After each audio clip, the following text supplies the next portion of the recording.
What's the easiest choice you can make? Window instead of middle seat? Picking a vendor who sends a great gift basket? Outsourcing business tasks you hate? What about selling with Shopify?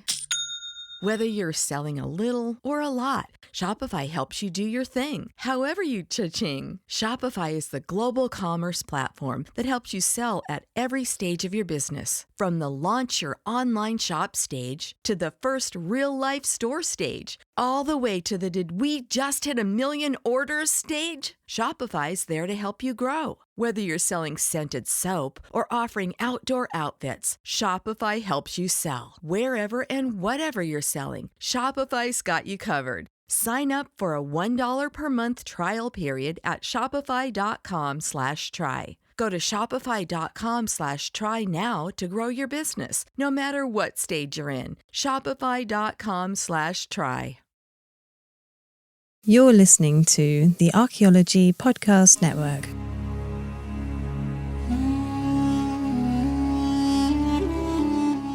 You're listening to the Rock Art Podcast. Join us every week for fascinating tales of rock art, adventure, and archaeology. Find our contact info in the show notes and send us your suggestions.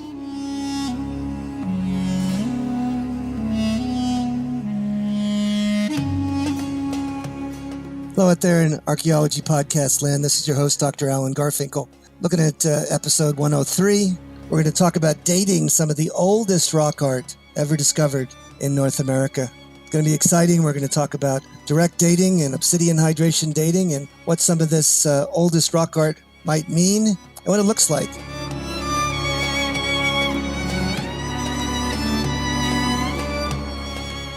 Welcome to the Rock Art Podcast, everybody. This is your usually producer and editor, Chris Webster. But today, as we've done in the past, I'm interviewing Alan. Alan, welcome to your show. Oh, thank you. Thank you, Chris. It's always a joy and a wonder when you and I have a chance to share our repartee and it's been and converse. It's been a while since we did one of these. Yeah, and it's a lot of fun. And I usually wait until I can think of something that's very topical, very, very interesting, and needs to be discussed. And I think there's a subject we can all agree is rather interesting. Yes, and we are going to talk about one of my favorite subjects, the dating of things, because as an archaeologist, I mean, honestly, we all talk about, oh, I want to know this and I want to do this, but really we want to know how old something is every single time. That's like the first question that we want to know is how old is the thing? And then we can learn about what the thing tells us about other stuff, right? So dating of rock art is dating of rock art is notoriously difficult. And we're going to talk about that in a very particular context today. Excellent. Be a lot of fun. Yes. So we are going to talk about some of the oldest rock art in North America. Let's start with setting that stage. Yeah, let's talk about that. We have had a real challenge in trying to understand the antiquity of rock art. And rock art, especially petroglyphs, don't leave much to date. There's typically no organic material to capture. And radiocarbon dating on petroglyphs, rock drawings, is not really a feasible way because there's nothing organic to date typically. But there was an exception to that, and that was in the Great Basin, and that was something that had a newsworthy item. Where was that, Doctor? Where did we find that famous antiquity of rock art? If memory serves, that was in the Winnemucca Lakes area of northern Nevada. That's exactly right. And the problem was, what they found was there's some sort of a superficial calcium coating that picks up the organics, and it covers the rock art. And so what they did was, at certain times, when the lake was higher, the rock art was covered, completely covered. Yeah. And so they were able to bore into this calcareous sort of envelope on that rock art and begin to examine its age. They knew that it was old, and it was rather distinctive in its character. Now, this is not the common rock art that you might see everywhere you see it. You see rock art, and most of it is rather superficial. It is pecked out on some sort of a, canvas, which is typically something that is sandstone or granite, but often it's basalt, and it has a desert varnish coating. Now, this rock art in Winnemucca Lake was on some sort of a white limestone type of base. Mm-hmm. When they were able to excavate and peer into this particular envelope, they found that there was a way to sandwich the rock art between two ages. One was about 14,000 years ago, and the other was about 10,500 years ago. So it was somewhere in that middle between the oldest date and the youngest date. They both are late Pleistocene. Now, that would be a time that typically we talk about having some of the earliest or the basement cultures. And when does the Pleistocene date to? Well, the Pleistocene terminates at 10,000. Yeah. And so it's on the bubble right there. Now, when we think of the earliest cultures up until relatively, recent, we would talk about something called Clovis. Clovis is the basement culture for the Americas, and it was a unique expression, and one that was originally identified with Clovis, New Mexico. That's why they call it Clovis. And the hallmark of Clovis is a fluted projectile point. And these are beautiful cryptocrystalline, very rarely obsidian, but beautiful lanceolate dart or spear points that have a very significant flake taken out of its base and thinned, and that's called a flute. And usually that flute is either on one side or I think more commonly on both sides. And they believe that flute may have had something to do with the ability of that particular weapon, that armature, to pierce the skin of an animal and cause it to continue to bleed. Right. It would bleed out.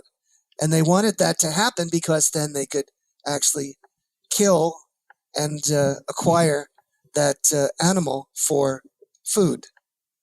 So that's the way we were thinking about archaeology until relatively recently.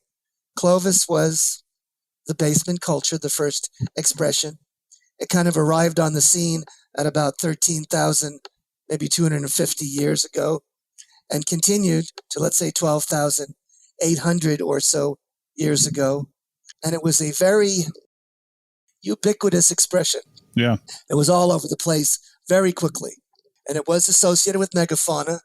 They did hunt for those mammoths and mastodons and camel and other megafaunal animals, which went extinct during the late Pleistocene. So all of that was the story that we've been living with for many, many, many, many years. Well, recently that whole scenario has been upended. It's been turned on its head. Now, you're aware of that, are you, Chris? A little bit, yeah, but I'm interested to hear more. Well, we thought that was about as early as we could get with Paleo-Indian or ancient peopling of the Americas, that was the beginning of the immigration or in-migration of native people into the continent. Mm-hmm. And we had also sketched a scenario that corridor or that pathway that those Native Americans entered North America was an ice-free corridor coming up through the Bering Strait and moving across Canada into the United States, right, across the Bering Land Bridge. So that was the story. Mm-hmm. Well, as we began to study this information further and further, they found that particular land bridge and that corridor closed at about think it was about in the neighborhood of, let's say, 13,500 or 14,000 years ago. Okay. And anything earlier than that would not have had a pathway, a land bridge, a corridor, a land corridor to travel from Asia into the Americas. Well, if they can't get in that way, how'd they get here? Right. Some of the theories that go through my head are following the shoreline through various means, following food sources along the shoreline of the northern Pacific Ocean, which would have been horrendous during in the end of an ice age, right? I can't even imagine how that would have been, because it wouldn't have been like a couple weeks journey. It would have been years and years and years and generations that people spent traveling this direction and basically moving down this way. And then there's those other theories where, people came south from South America and east from the northeastern United States as well. So some we have better information for than others. So one of my colleagues, a very smart man who teaches in Oregon, came up with the idea. He called it the Pacific Kelp Highway hypothesis. Yeah. That they were moving in boats, maritime people, and sort of clicking off and stopping at various spots and moving along the coast, and then moving into from the Pacific Northwest and even from California across into the far west and into the plateau and into the Northwest coast and into the Great Basin. So this was all working hypothesis. Absolutely no evidence for that originally. Right. Well, as luck would have it, a number of researchers began to explore areas that they felt would have very, very early, perhaps even what they call pre-Clovis Aboriginal activities. And they did that in Oregon. They did that in Idaho. They did that in South America as well. Mm-hmm. And lo and behold, they began to acquire artifacts that appeared to be older than the oldest Clovis material, which would have been older than about 13,250 years ago. Well, that changes everything. Yeah. If they were here that early and they could not migrate through that ice-free corridor, they had to move along the coast. They had to come in boats, and then they had to move some way or other into North America via watercraft. Now, another little sidebar was the artifacts that they found that are earlier than Clovis are not fluted. They're not Clovis points. Right. They are what they call Western stemmed projectile points. Yes. So they're unfluted, and they have a kindred connection to a type of point that is simply, narrow and shouldered and sort of even a convex or straight based, but something that we did not know would have continued as a projectile point type for thousands upon thousands of years. And so first we began finding things like at some of the dry caves. And so the dry caves were interesting. They said, well, if we've got these coprolites, these preserved fecal matter things, we can date them, and plus we can identify if they have human DNA on them, and if they are human, and they were. And then they began to find, in association with those that were datable, talking about 14,000 or more years ago, they found these Western stemmed projectile points. And no fluted points, not at all. Right. These were completely earlier than any, and there were no antecedents from those Clovis points to show they appeared to have been almost brought forth, fully birthed, and they are autochthonous. They originated here in North America and have no earlier antecedents. Right. But the Western stem points continue for thousands and thousands of years. It looks like, first of all, we found them at 14,000, and then another site went back to 16,000 years ago. That 14,000-year-old site was Paisley Caves in southern Oregon, was it not? That's exactly right. Yeah. Yeah. Okay. Awesome. That's what I thought. What's the 16,000-year-old site? I don't think I remember hearing about that, or I forgot about it. That's over in Idaho. Over in Idaho. That makes sense. All the good stuff's up there, right? Yeah. And so I've been talking to the discoverer of those Idaho finds, and he believes that there's even stuff earlier than that, like 17, 18, 19, or even 20,000 years old that they've got there, and they're waiting to corroborate that. So that's really a huge game changer with that whole different look of understanding this much more ancient expression, and one that was fed by a maritime set of corridors or in-migration routes. I mean, that changes everything. Yeah, it really does. So as a bit of infotainment from all of my listeners, I happen to be working on the largest and most expensive culture resource project of my entire 50-year career right now. It's an $8 million project. That's how much the culture resources cost. It is in Douglas County, Oregon, and it has to do with the largest fire that they've ever had in that county, and it burned hundreds of thousands of acres. I think they had 80,000 trees they had to cut down, and when they went in there, and since the ground had been burned, so it was a very hot fire, we got to see everything in the ground for a change. And if you've ever seen Oregon, you don't see much on the ground. It's covered by vegetation. So when they went in there and they did the survey to protect the sites and try to preserve them and do what they could, every place they looked, they found sites. And the sites that they found that they thought were small became huge. And the amount of material, the amount of temporally diagnostic material that we began to see was enormous. So all of that showed that the occupations were larger, the sites were larger, the sites were richer. But the reason I bring this up is we had a chance to do what's called obsidian hydration dating, source-specific, temperature-adjusted obsidian hydration dating.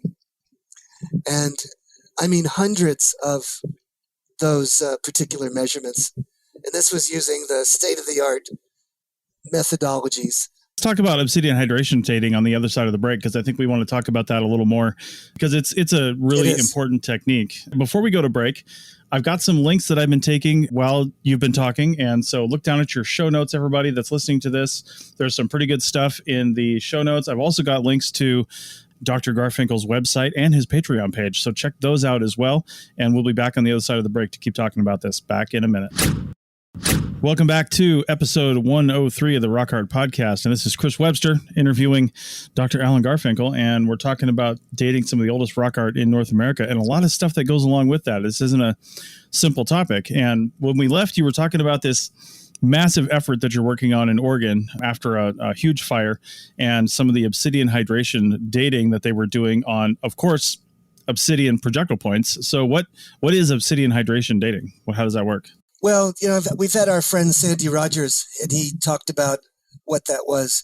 He's one of the pioneers and one of the state-of-the-art experts on this, and he moved up to Washington. Volcanic glass has the ability to pick up water and diffuse it. Water molecules go into it when there's a fresh break, and it produces a rind, a measurable rind in microns. And that particular thickness of that rind and the chemistry, the geochemistry of the obsidian, the volcanic glass, as to its source and geographical proclivities, and also the temperature regime within the site itself, the location, can produce an equation that can give us a reasonable estimate with considerable accuracy on the age of that artifact and when that particular artifact was fashioned. You can do this on projectile points. You can also do this on flakes and all kinds of volcanic glass. What you want is ways to cross-correlate it. So you want radiocarbon dates, or you want ages of projectile points, or you want other means of tagging or associating the rim readings to the actual true calendar dates. And the more information you have on those particular relationships, the greater precision you can have on the age of the artifact. Plus, if you get larger and larger numbers of these readings on more and more artifacts, you can get a better and more precise age determination. Yeah, that's pretty interesting. I remember doing a big project across Nevada where we sent a lot of stuff in for obsidian hydration dating. And of course, we don't necessarily like to do that if we don't have to, because it is a destructive dating method, unlike some others, because you usually have to cut a little notch in it to actually measure that rind, right? That is correct. What I've forgotten to tell you is that basically to acquire that reading, you need a thin section. So you have to cut the artifact on its edge using a geological saw, and then you grind down that particular piece, that chip off the side of the artifact until it's paper thin, and then you can read it. Right. So it is destructive to a point, but you can do this on flakes, you can do this on obsidian points, you can do it on darts, etc. Yeah. And I guess I was blessed because I was one of the pioneers in terms of developing not the method, but using the data to determine ages. Way back when I began using it on Casa Diablo obsidian from California. And we used the midpoints of temporally diagnostic, of time-sensitive projectile points, and the information about those particular readings on those artifacts to establish an equation that would predict, if you had a reading of a hydration rim, what the age of that artifact would be. I think you understand, right? Yeah? Yeah, for sure. Yeah. So that's what we had done. And surprisingly enough, my initial approximation was quite accurate and quite close to the equations which are used to this very day. And Sandy Rogers has been one of the pioneers on this and has published extensively, trying to move the edge, learn more and grasp more and control more of the variability and the variables that might affect this kind of exercise. And so we happen to have some of the smartest and best people in the world doing our obsidian hydration dating on this Oregon project. And we did hundreds and hundreds and hundreds. I think it was 400 or 500 readings on the materials that we had. And the reason I mention this in light of our discussion was we found readings that, based on their equations, date to 18,000 years ago for artifacts. Wow. Wow. So now, in the older days, we would say, oh, that's an outlier. It's a wrong date, da-da-da-da-da. But given some of our newer assignments and the newest understandings of some of the antiquity of the Aboriginal activities that appear to be associated with the in-migration, the peopling of the Americas, those are not unreasonable dates. Those could actually be valid. We could have an 18,000-year-old artifact. We could have a 16 or 15,000-year-old artifact. They've got dates now that show that there is Aboriginal activity, human use of North America coming in minimally at 16,000 and probably older. Wow, that's really cool. And so there's a sea change going on. It has to do with rethinking the whole possibilities of when and how and where the initial migrations into America took place and how that transpired. When you look at a map of where you find Paleo-Indian remains, the Clovis material is in southeastern United States, out around Texas. It's a hotbed there, and that may have been one of the migrational routes through that area and up into the area of the American Southwest and onto the plains. But the chances are they did that through some sort of watercraft. Real quick, back to obsidian hydration dating. I wonder if there's been any talk about this, because I've never thought to look it up. But you mentioned, that area in Oregon that you guys were working that was affected by fire. Obviously, for that area, over the course of the last 18,000 years, that wasn't the only fire to go through there. In fact, there's probably been hundreds, if not thousands of fires to go through there. That's just how nature works, right? Do we know if the effects of forest fire, that extreme heat that happens, has any impact on the overall rind formation on the obsidian for obsidian hydration dating? And I'm wondering that because I know that rind is only microns thick and takes centuries and centuries to actually grow, depending on the environment that the obsidian is in. Obviously, it's a more moist environment. It's going to grow a lot quicker. If it's a more dry environment, it's going to grow slower. But, does that relatively quick, geologically speaking, fire that goes through there have any impact on that, I wonder? Because we don't know how many fires happened in the past. That's almost impossible to tell. I can answer that question very confidently. We ran all the projectile points that we found on the surface of the ground from that fire, and all of them didn't have any obsidian hydration rooms. So they were all reduced or vanished from the fire. Wow. Okay. Now, where we got all the readings were from subsurface below 10 centimeters, or even a little bit deeper than that, down to about a meter in depth.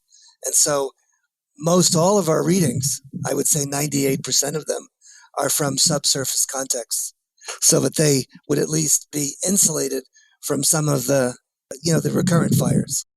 Well, which begs the question, before it was actually buried through geological processes, you wonder if it was reset, so to speak, with a forest fire, which would inherently make everything you're seeing possibly older anyway, which is even more fascinating. No, but you're right.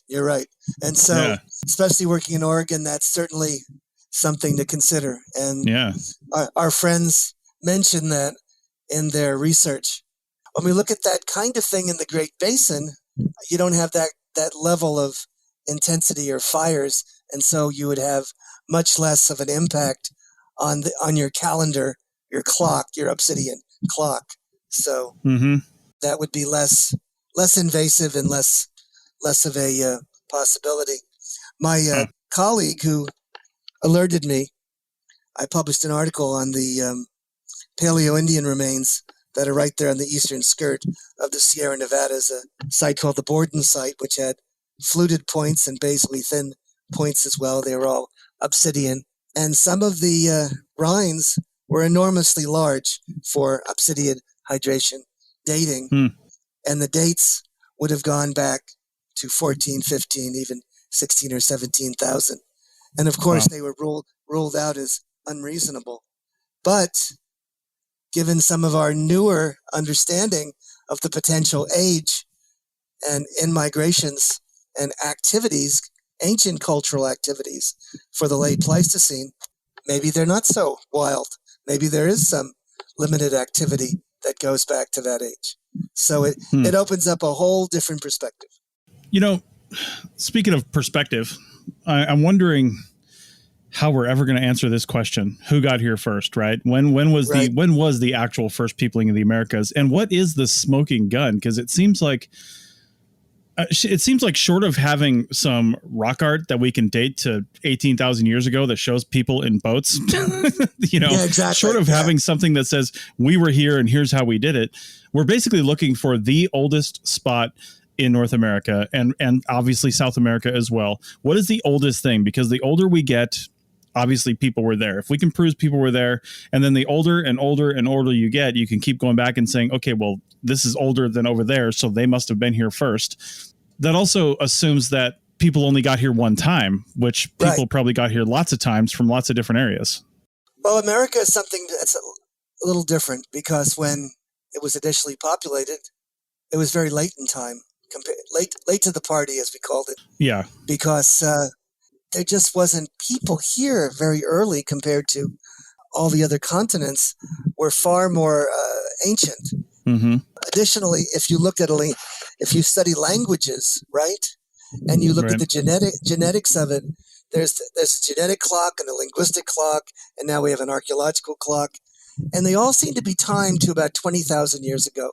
Would be about the most ancient that would seem to be reasonable for a initial populating of the Americas, both looking at the language and the genetics of it all.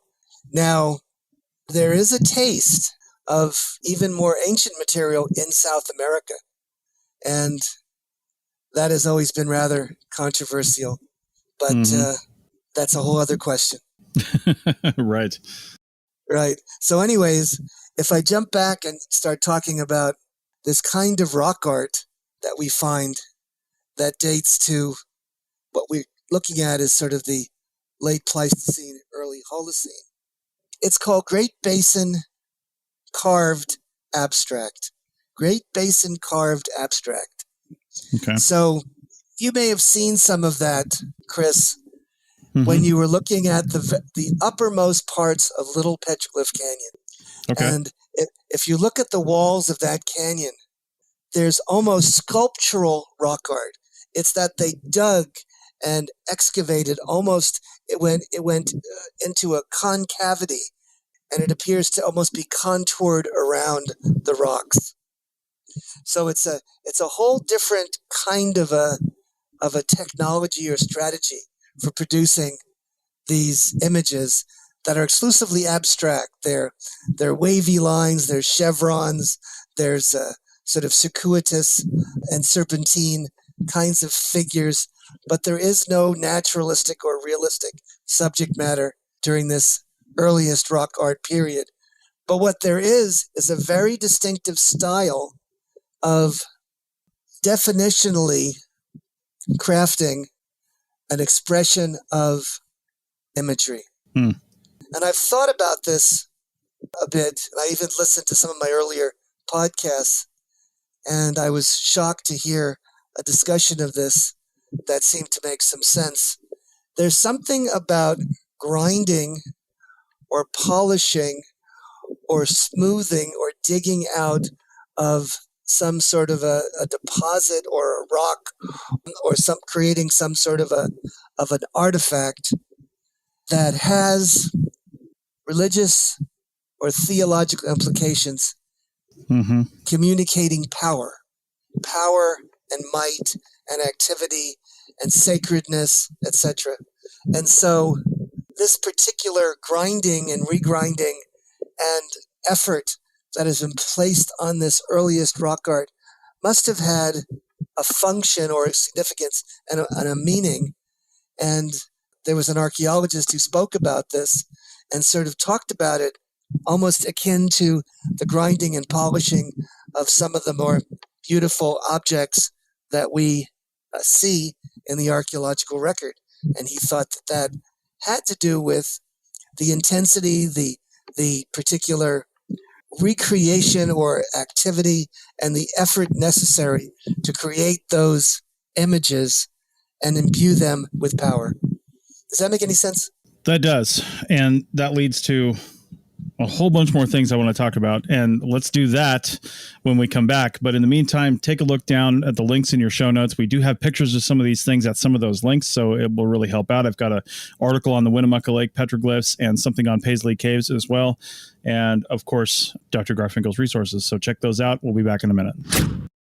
Welcome back to the third and final segment of episode 103 of the Rock Art Podcast. And, I'm wondering, when you were talking about the style of petroglyphs that is at the Winnemucca Lake site and, the shapes of it, the abstract nature of it, I'm wondering if other rock art in other parts of the world, notably Europe and probably Australia, and even Asia for that matter, of the same time period, if that follows along with that style of rock art. And I think the initial answer is probably not really all that much, because you can see images of animals and things going back 25 to 35,000 years in Europe. But it sounds like all the rock art that was the oldest we've seen in North America is still sort of in the abstract phase and not really in the, drawing animals phase yet. Is that accurate? That's very accurate. It's something that's been a very, very enigmatic characteristic. There was a book published recently about the enigmatic, abstract, early archaic rock art. And I don't know if they really grapple with that question.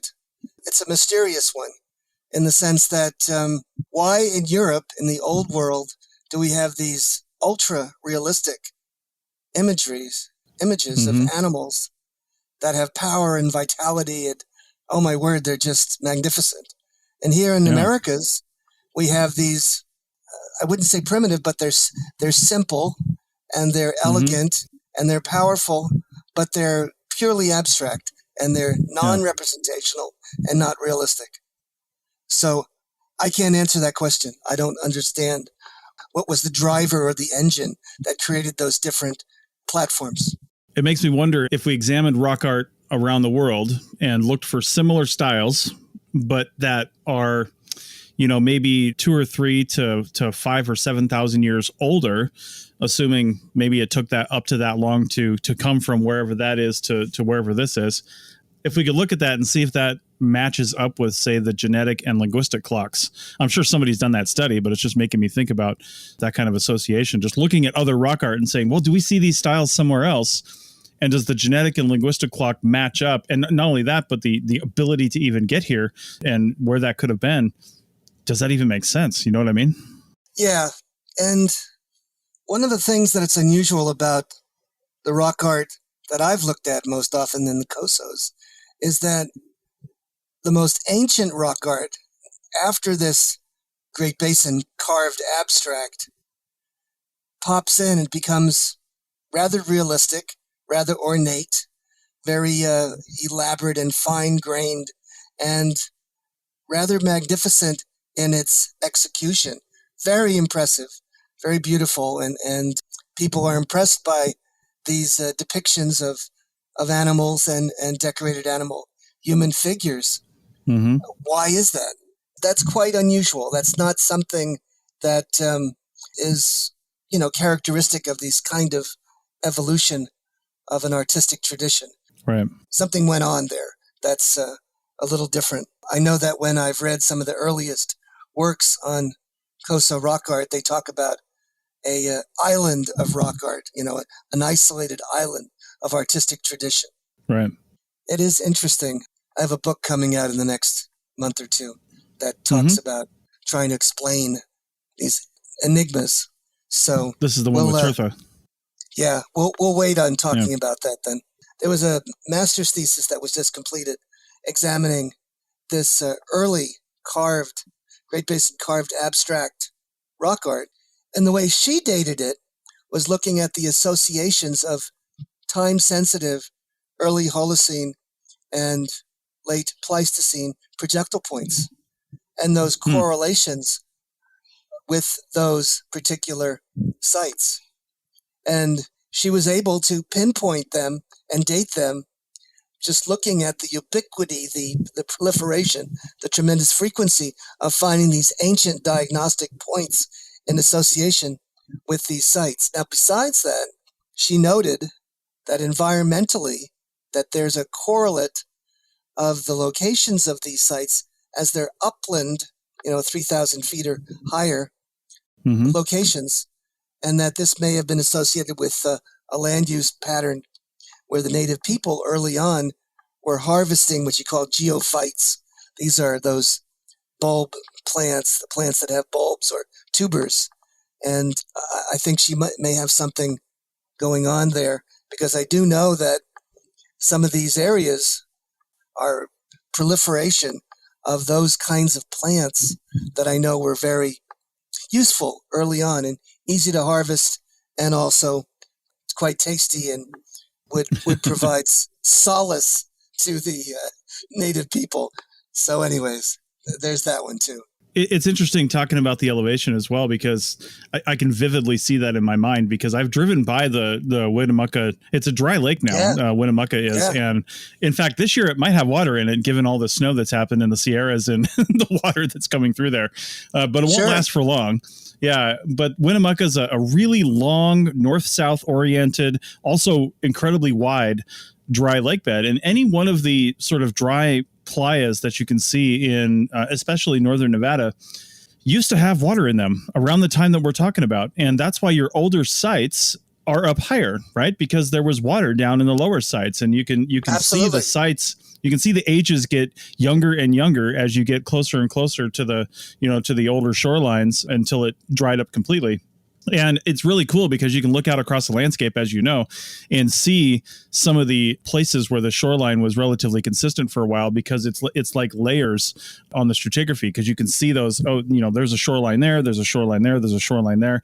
That's where you look for sites if you want to look for older sites, as you look up in that area. So and you can date the occupations precisely by the elevations of those shorelines. Sure.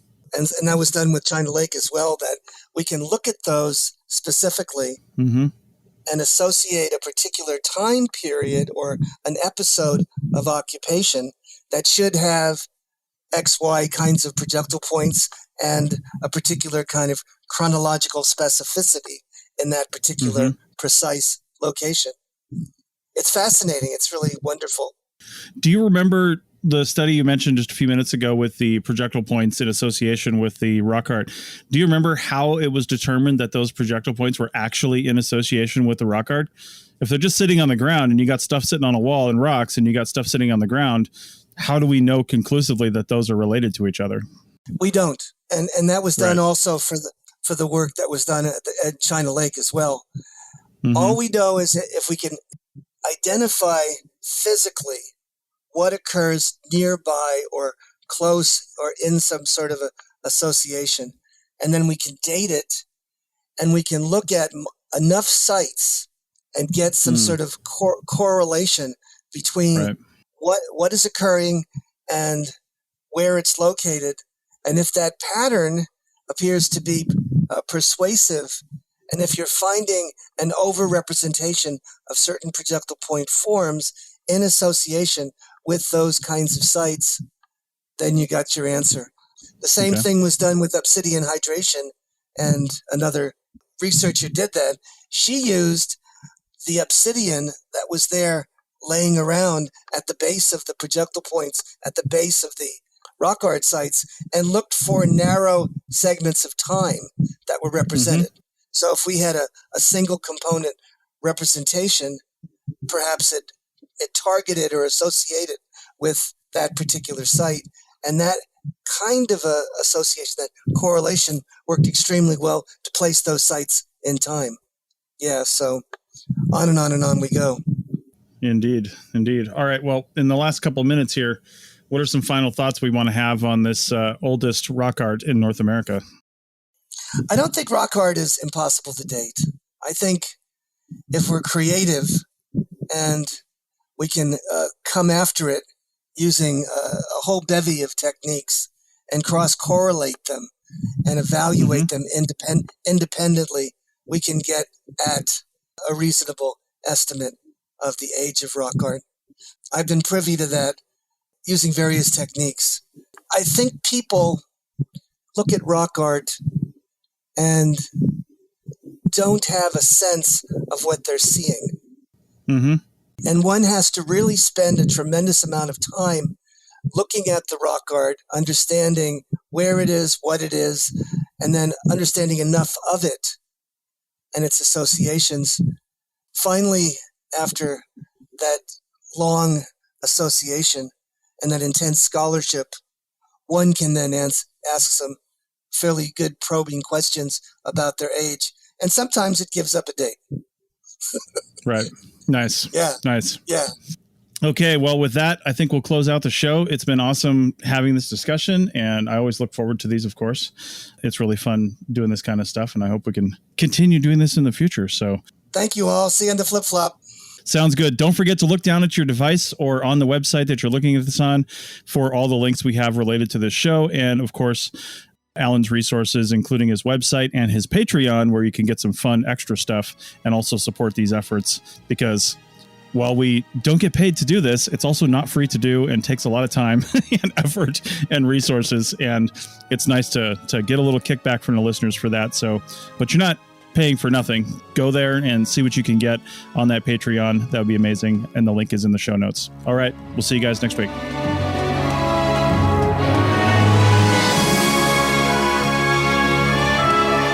Thanks for listening to the Rock Art Podcast with Dr. Alan Garfinkel and Chris Webster. Find show notes and contact information at www.arcpodnet.com/rockart.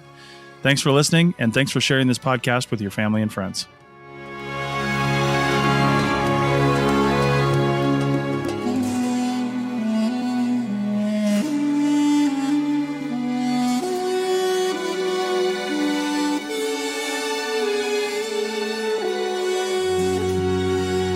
This episode was produced by Chris Webster from his RV traveling the United States, Tristan Boyle in Scotland, DigTech LLC, Cultural Media, and the Archaeology Podcast Network, and was edited by Chris Webster. This has been a presentation of the Archaeology Podcast Network. Visit us on the web for show notes and other podcasts at www.archpodnet.com. Contact us at chris@archaeologypodcastnetwork.com.